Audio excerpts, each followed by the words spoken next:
દર્શક મિત્રો, મહામંથન મંતવ્ય ન્યૂઝમાં આપનું સ્વાગત છે। આજે રાજુ કરપડા દ્વારા અમદાવાદમાંથી મહત્વની જાહેરાત કરવામાં આવી શકે છે।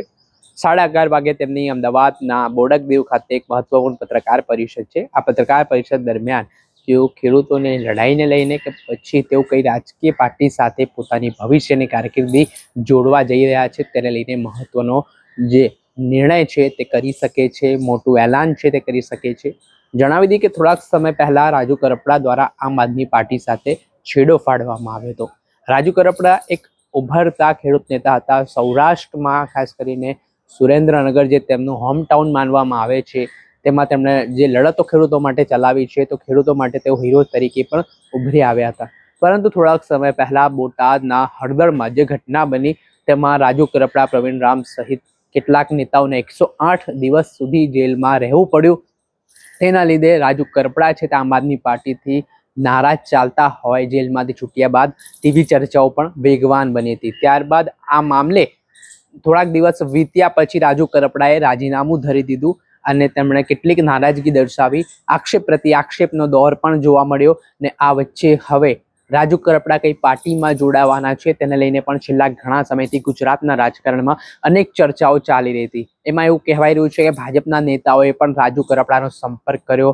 કોંગ્રેસના નેતાઓના જે દ્રશ્ય સામે આવ્યા હતા જેમાં કોંગ્રેસના પ્રદેશ પ્રમુખ અમિત ચાવડા, કિસાન સેલના પ્રદેશ પ્રમુખ પાલ આંબલિયા સાથે રાષ્ટ્રીય નેતા લાલજી દેસાઈ સહિતના લોકો છે તેઓની પણ મુલાકાત જોવા મળી।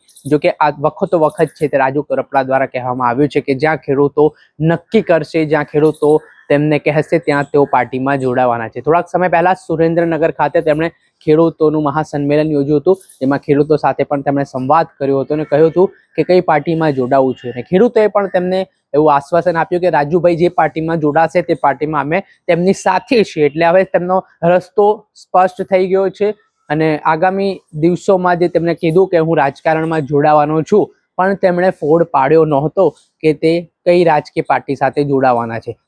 તો હવે એક શક્યતા એવી માનવામાં આવી રહી છે કે આજે આ મામલે રાજુ કરપડા મહત્વની જાહેરાત કરવાના છે। શક્યતા છે, હકીકત નથી। હવે એ તો 11:30 પછી જ ખબર પડશે જ્યારે પ્રેસ કોન્ફરન્સ છે તે રાજુ કરપડા કરશે। તેમનો વિષય શું છે મહત્વનો છે કેમ કે તે અત્યારે મીડિયા સમક્ષ પણ બોલવાનું ટાળતા હોય તેવું કહેવાય રહ્યું છે ને આમાં મોટો ધડાકો છે તેઓ કરવાના છે ને આ પ્રેસ કોન્ફરન્સમાં તેઓ રાજકીય રીતે પણ જોડાવાની વાત હોય કે પછી ખેડૂતોની લડાઈનો મુદ્દો હોય જે સુરેન્દ્રનગરમાં સિંચાઈના પાણી માટે આગામી સમયમાં તેઓ મહાઆંદોલનની પણ જાહેરાત કરવાના છે તેની પણ વાત ચર્ચાઈ રહી છે। હજી શું થવાનું છે ભવિષ્યમાં તે તમામ સવાલો ભવિષ્યના ગર્ભમાં રહેલા છે પણ રાજુ કરપડાએ 11:30 વાગે અમદાવાદના બોડકદેવ ખાતે એક પત્રકાર પરિષદ રાખી છે। આ પત્રકાર પરિષદમાં પત્રકારોના અનુમાન મુજબ નવા જૂનીના એંધાણ માનવામાં આવી રહ્યા છે। દર્શક મિત્રો, આવા જ નવા વિડીયો સાથે આપણે માહિતગાર કરતા રહીશું એટલે મહામંથન મંતવ્ય ન્યૂઝ જોતા રહો।